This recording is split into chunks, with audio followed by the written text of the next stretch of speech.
네, 안녕하십니까. 방금 소개받은 시큐어 테크놀로지의 박재 대표입니다. 앞에서 발표하신 분들 제가 이제 두 타임을 들어봤는데요.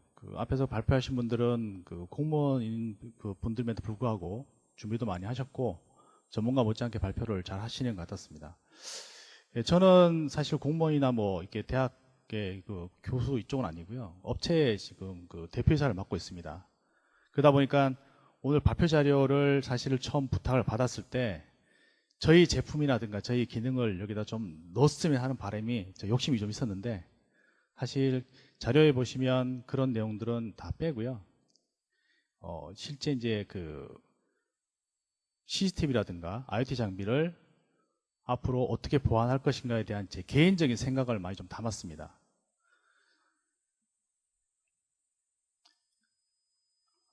실제 이제 자료를 먼저 보시면 2014년에도 약 783건의 데이터 유출이라든가 사고가 있었고요. 그리고 2012년부터 지금까지 약 1조 이상의 데이터 유출이 있었습니다.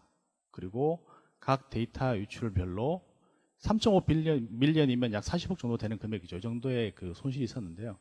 이러한 데이터들은 계속 변합니다. 제가 지금 이 데이터를 이용한 이 시점에서도 데이터가 변했고 앞으로도 계속 변하고 있죠. 이러한 데이터를 좀 더 분석을 해보면 2012년에 실제 이제 또 다른 업체에서 조사를 해봤더니 약 76%가 76%의 네트워크 침입이 도용되거나 혹은 쉬운 비밀번호에 의해서 이루어진다는 것을 알 수가 있습니다. 자, 그렇다면 이러한 것들은 왜 발생하는 것인지에 대해서 의문을 가져야 되죠. 여러분들은 비밀번호, 아이디 패스워드라는 그런 체계가 언제까지 갈 거라고 생각하십니까? 제가 보기에는 미래에는 이 아이디 패스워드에 대한 체계가 없어지겠지만 당분간은 없어지지 않을 거라고 생각합니다. 기본적으로 여러분들이 접하시는 서버들 같은 경우에는 주변에 아이디 패스워드를 대체할 수 있는 그러한 뚜렷한 방법이 없습니다.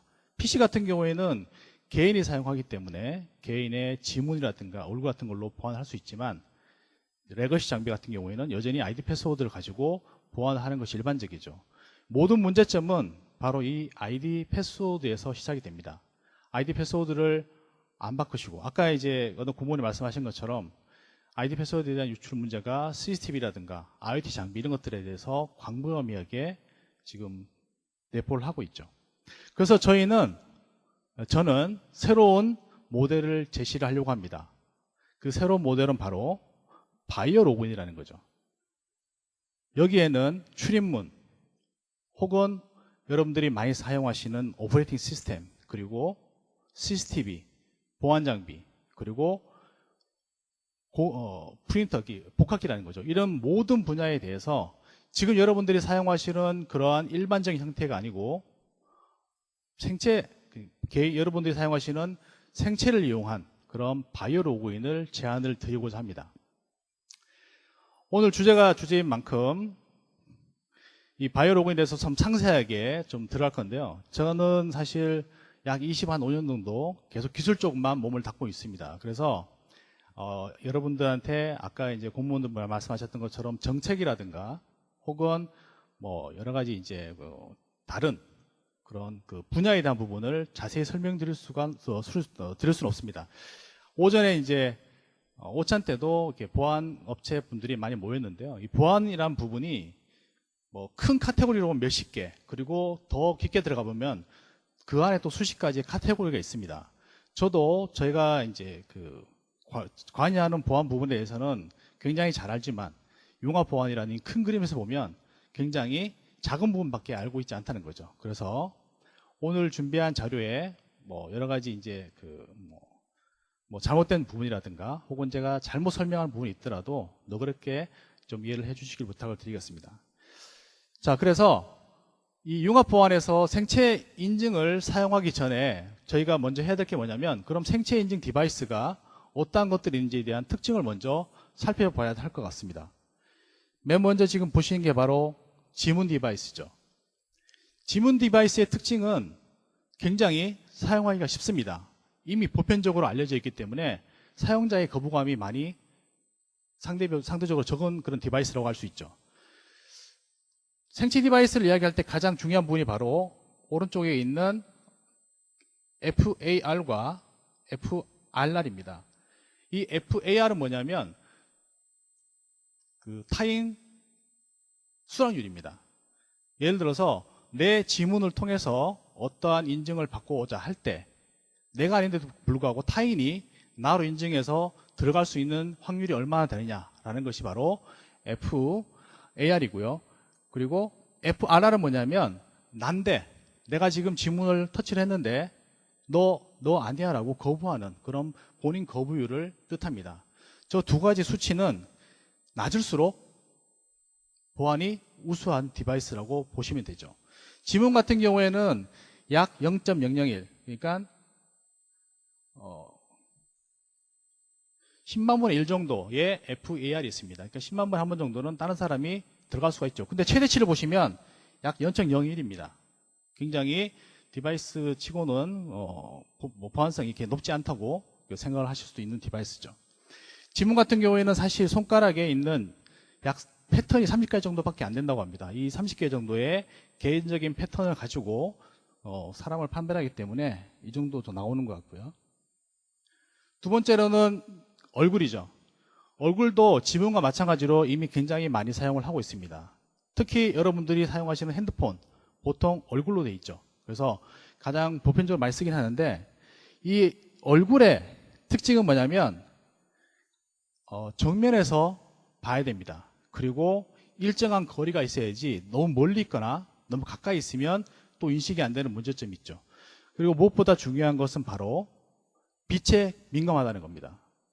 빛이 없으면 얼굴을 찍을 수가 없기 때문에 인증 자체를 할 수가 없습니다. 저도 이제 제 스마트폰을 얼굴 인증을 가지고 사용을 하는데 퇴근하고 집에 가서 침대에 누워서 불을 끄고 얼굴을 갖다 대면 인식이 안 되죠. 그런 단점이 좀 있습니다. 그러다 보니까 이제 FAR과 FRR이 상대적으로 좀 높게 되어 있습니다. 이런 부분들을 좀 참조하시면 되고요. 또 하나의 이제 얼굴의 문제점은 뭐냐면 실제 그 지문이라든가 혹은 그 정맥에 대한 지도는 나이를 먹거나 해도 변하지 않습니다. 하지만 얼굴 같은 경우에는 나이를 먹으면 계속 보정을 해줘야 됩니다.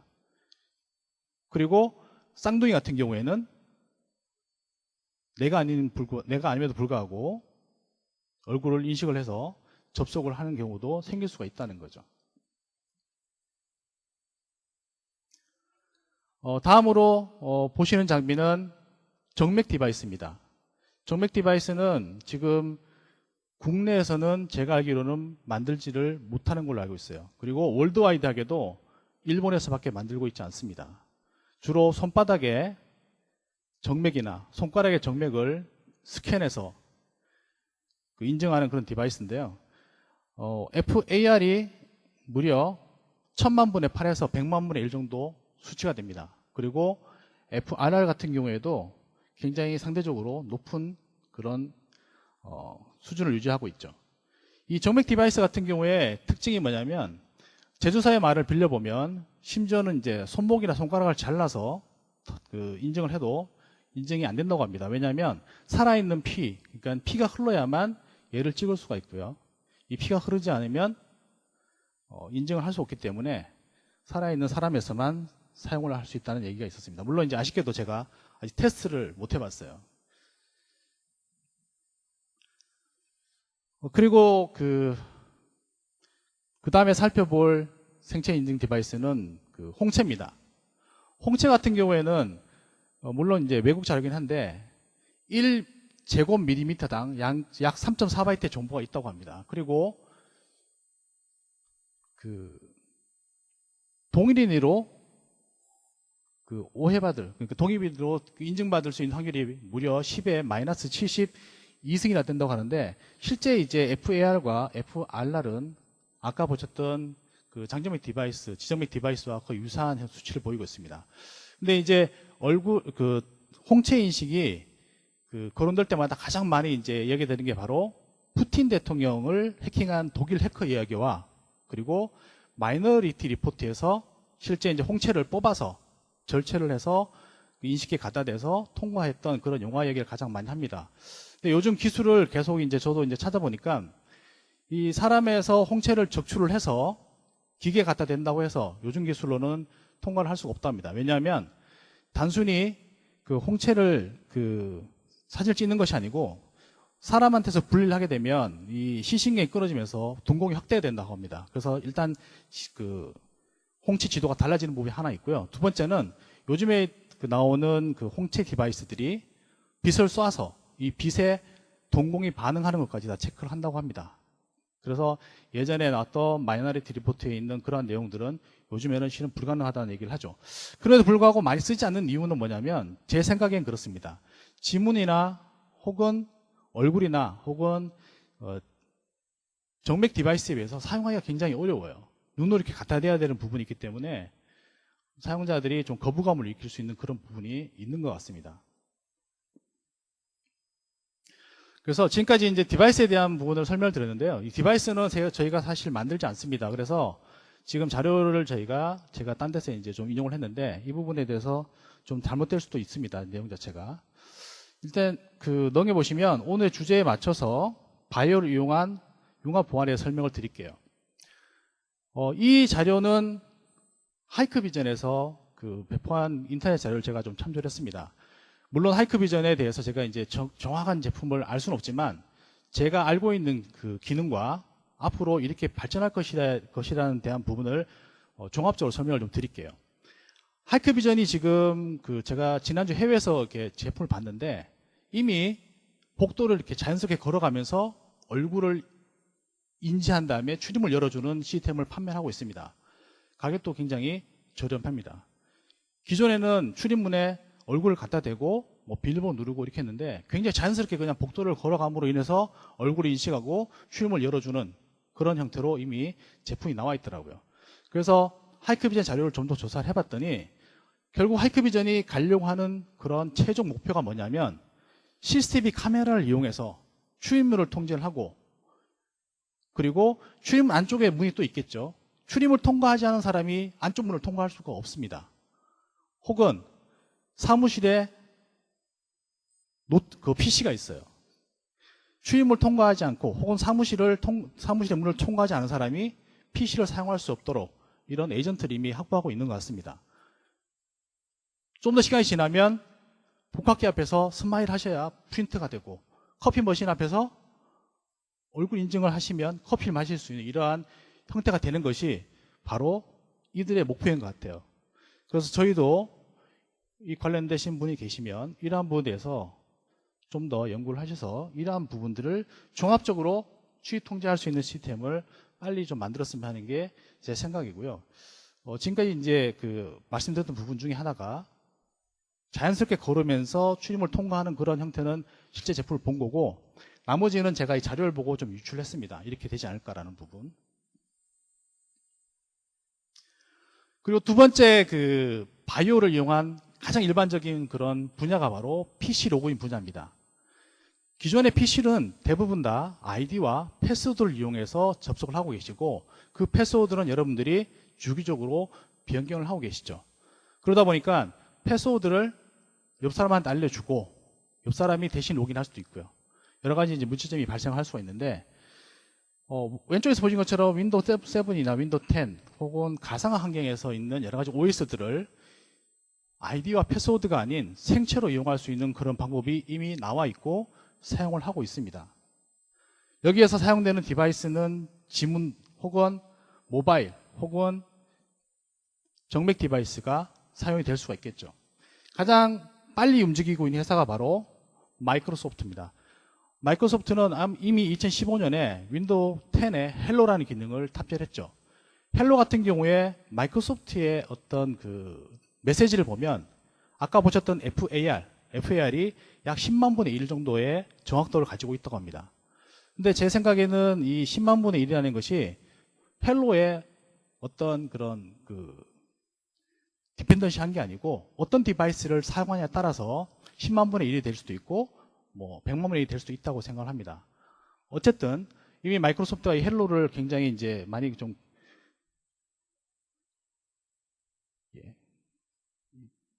이 플레이를 어떻게 하죠? 죄송합니다.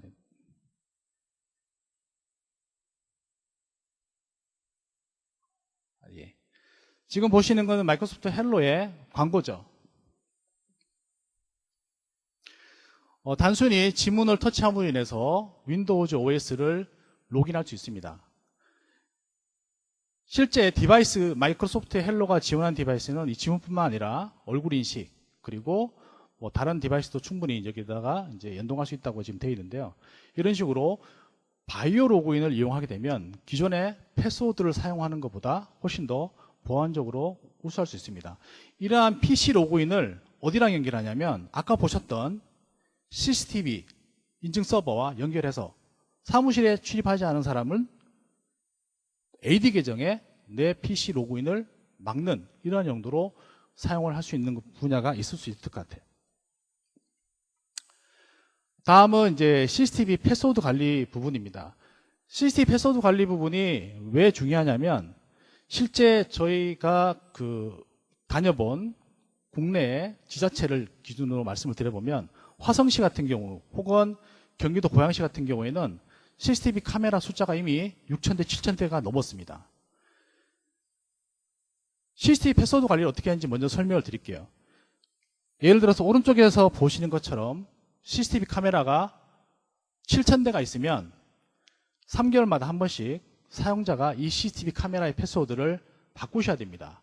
근데 CCTV는 패스워드를 일반적으로 다 웹으로 관리하기 때문에 웹에 아이디 패스워드 치고 로그인하고 이전 패스워드를 넣고 새로운 패스워드를 넣어서 변경을 하셔야 되죠. 그러면 7,000번의 이 작업을 하셔야 됩니다.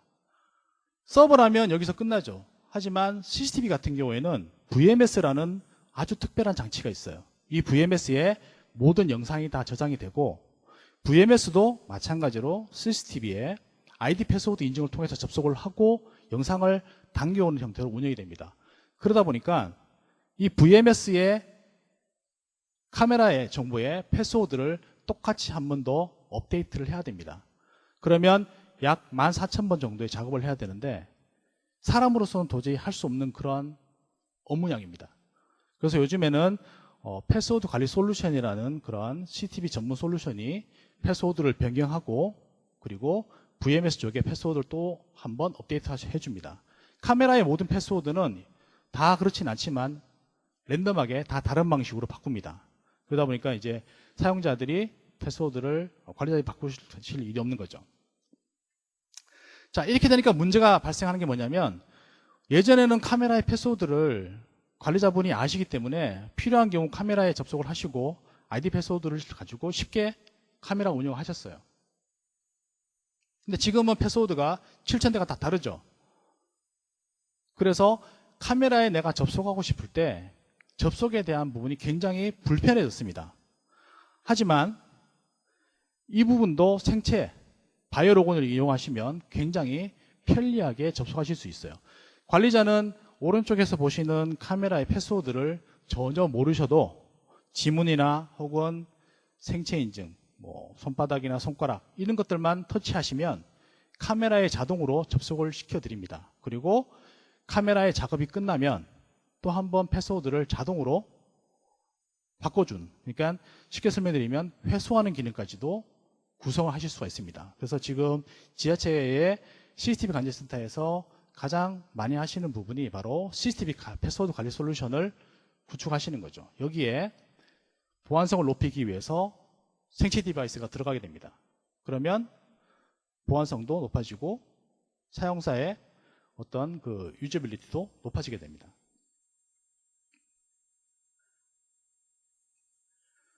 또 다른 사례를 한번 말씀드리겠습니다. 이번에는 이제 복합기에 대한 부분을 말씀드릴 건데 여러분들이 그 지자체 분들도 마찬가지고 그리고 큰 회사의 분들도 마찬가지입니다.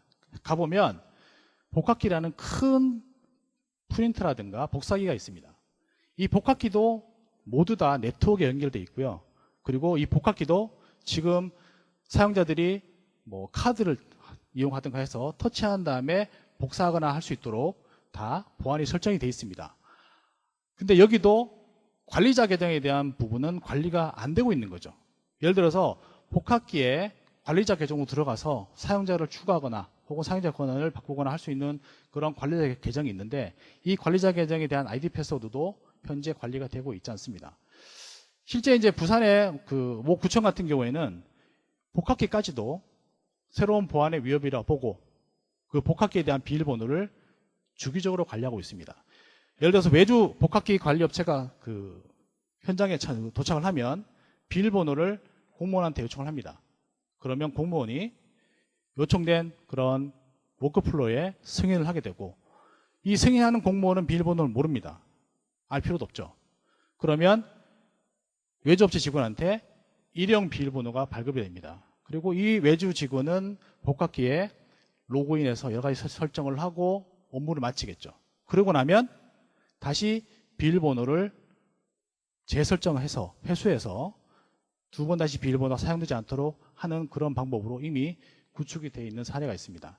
여기에도 마찬가지입니다. 여기에도 생체 디바이스를 이용하게 되면 현재는 이 유지보수 담당자가 비밀번호를 볼 수 있고 나중에 어차피 이제 해소되니까 문제가 없을 수도 있지만, 생체 디바이스를 이용하게 되면 비밀번호를 모르는 상태에서도 복합기에 접속을 하고 업무를 무사히 완료할 수 있는 그런 형태로 구성이 될 수가 있습니다. 그러면 이제 출입문도 했고 PC 로그인도 했습니다. 그리고 뭐 CCTV 그리고 복합키까지 관제센터 내에 있는 것들은 다 생체 로그인으로 보완을 했습니다. 근데 남은 것이 뭐가 있을까요? 바로 내부에 있는 어플리케이션 혹은 서버 혹은 보안 디바이스가 남아 있습니다. 그럼 이런 것들은 생체 로그인이 안 될까요? 좀 어려운 얘기죠. 예를 들어서 우리 관제센터 내에 안내 방화벽이나 CQI 방화벽이 있습니다. 과거에 이러한 부분들을 생체로 엮으려면 어플리케이션이 수정이 돼야 되죠. 어플리케이션 로그인 부분에 생체 로그인 기능을 제조사의 API를 받아서 심은 다음에 로그인하는 과정에서 그 제조사 API가 호출이 되고 생체 로그인을 하면 로그인되게 할 수 있습니다. 하지만 대부분의 상용 소프트웨어나 방화벽과 같은 그런 보안 제품들은 이런 API를 미리 저희 같은 제조사한테 주질 않죠. 그렇기 때문에 일반 어플리케이션에 대한 생체 로그인을 지원하는 것은 굉장히 어려운 파트라고 알고 있습니다.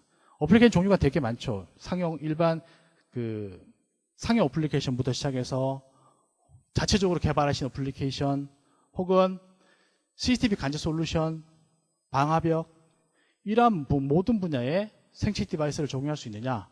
정답은 적용할 수 있습니다. 자, 그러면 카카오톡 같은 그런 어플리케이션에 도대체 어떻게 생체를 적용할 수 있느냐? 다음에서 보시는 슬라이드가 그 답이 될 수 있습니다. 왼쪽에서 보시는 화면은 오라클의 엔터프라이즈 싱글 사인이라는 제품이고요. 두 번째는 IBM 제품, 그리고 세 번째는 퀘스트의 제품입니다. 제가 2000년대쯤에 이러한 제품들을 이미 해외에서 봤습니다. 그때는 이름이 달랐죠. 그때는 패스로직, 패스고 이러한 제품이었는데 이 제품들이 너무 잘 팔려서 지금은 어디가 있느냐 하면 오라클의 계정관리 라인업에 들어가 있고요. IBM의 계정관리 라인업에 들어가 있습니다. 이러한 제품의 특징은 뭐냐면 어플리케이션 소스 코드를 수정하지 않아도 생체 인증까지 처리할 수가 있다는 거죠. 그럼 국내에서는 왜 모르고 있느냐? 국내에는 좀 스타일이 틀립니다. 국내에서는 지금까지는 대부분 다 API를 씹는 방식, 그 방식에 의해서 SSO가 구축이 됐었죠. 자, 그러면 도대체 어떻게 하길래 그게 가능한지 한번 동영상을 보면서 설명을 드리겠습니다. 요거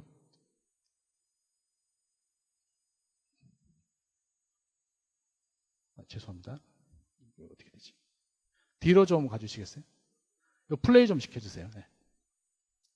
지금 이 얘는 오라클 SSO와 그리고 오스 아사스, 발음이 좀 어려워요. 이 오스 아사스라는 제품을 가지고 유튜브로 로그인할 때 생체를 통해서 로그인하는 그런 데모 화면입니다.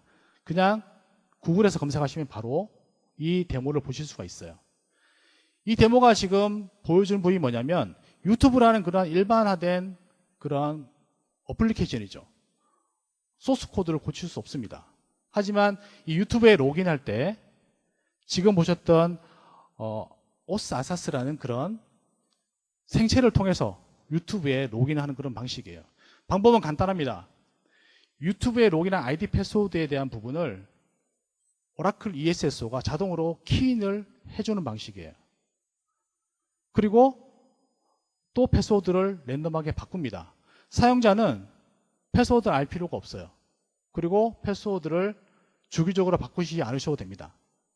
단지 손가락만 갖다 대시면 어플리케이션이 자동으로 로그인이 되죠. 이러한 스타일로 판매하는 것이 외국계 기업에서 판매하는 엔터프라이즈 싱글 사인온이고요. 장점은 소스 코드를 고치지 않아도 되기 때문에 구축에 대한 부분이 굉장히 빠릅니다. 예를 들어서 소스를 고쳐야 된다. 그러면 그 제조사의 개발자가 인볼브가 돼야 되죠. 그리고 로그인 페이지를 수정을 하고 테스트를 해야 되는데 이러한 과정이 없습니다. 단순히 그냥 솔루션에서 그 웹페이지에 아이디 패스워드를 입력하는 부분을 분석하고 그 부분에 대해서 패스워드를 랜덤하게 바꿔서 가지고 있다가 생체 인증을 통과한 사용자에 대해서만 정상적으로 패스워드를 입력을 해주는 과정으로서 모든 결과가 다 끝이 납니다. 결과적으로 가지고 계신 어플리케이션들은 모두 다 생체 디바이스를 이용해서 로그인 하실 수가 있습니다. 필요에 따라서는 투팩터를 할 수도 있죠. 지금 보셨던 이 오스아사스라는 회사의 데모가 유튜브뿐만 아니라 윈도우즈 바이오 로그인 데모도 있습니다. 윈도우즈 바이오 로그인 같은 경우에는 아이디 패스워드를 치시고 투팩터 용도로 핸드폰을 사용합니다. 예를 들어서 아까 보셨던 물리적 디바이스가 부담이 되시고 최신 트렌드를 따라가고 싶으신 분들은 핸드폰 인증을 사용을 하시면 돼요. 핸드폰에 지문만 딱 터치하시면 제 PC가 바로 로그인이 됩니다. 화장실 갔다 왔더니 잠겼어요. 핸드폰만 터치하시면 PC가 열립니다. 그리고 중앙에 있는 서버에서 누가 몇 시에 분에 이 핸드폰을 통해서 PC 로그인인지 접속 기록이 다 남습니다. 그리고 출입 관리 솔루션과 연결하시면 출입문을 통과하지 않는 사용자는 사무실 내에서 그 계정으로 로그인할 수 없도록 막을 수도 있겠죠. 이러한 부분들을 쭉 연결해서 머지않아 그 구성이 될 것 같습니다. 그래서 결론적으로 말씀을 드리면 이미 여러분들이 가지고 계신 모든 IT 인프라라든가 물리적 그런 출입문 같은 것들은 다 생체 로그인을 통해서 접속하실 수가 있습니다.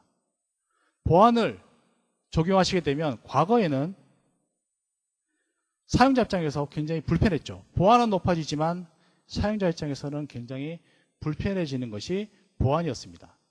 하지만 새로운 패러다임을 이용을 하시면 생체 인증을 통해서 보안은 높이고 사용자는 좀 더 편리하게 시스템을 접근할 수 있는 그런 방법이 머지않아 여러분들한테 소개가 될 것 같습니다. 그래서 제가 이제 준비한 그 시간은 여기까지고요. 발표하는 사람이 가장 가져야 될 가장 큰 덕목 중에 하나가 빨리 끝내드리는 거더라고요. 그래서 좀 10분 정도 일찍 끝냈습니다. 궁금하신 점이 또 있으시면 저희 1층에 저희 부스가 있으니까 그쪽에 오셔서 질문하시면 제가 좀 더 자세한 설명을 드리도록 하겠습니다. 경청해 주셔서 감사합니다.